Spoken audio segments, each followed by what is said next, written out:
Ja. Was soll jetzt das? Was, Röfe? Da ist wieder ein weisses Hemd und eine Krawatte an. Der Hut ist auch der Fall.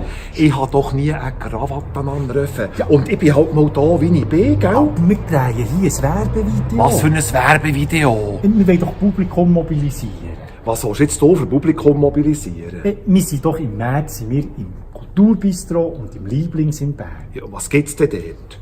Uns zwei, Ja, was zum Kaufen? Nein, wir singen dort unser Programm zweierlei. Ja, Oh, verrückt. Röfe, hast doch du etwas gesagt?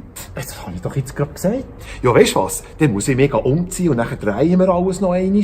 Einfach kurz einen Augenblick, gell? Nein, das geht zu lang.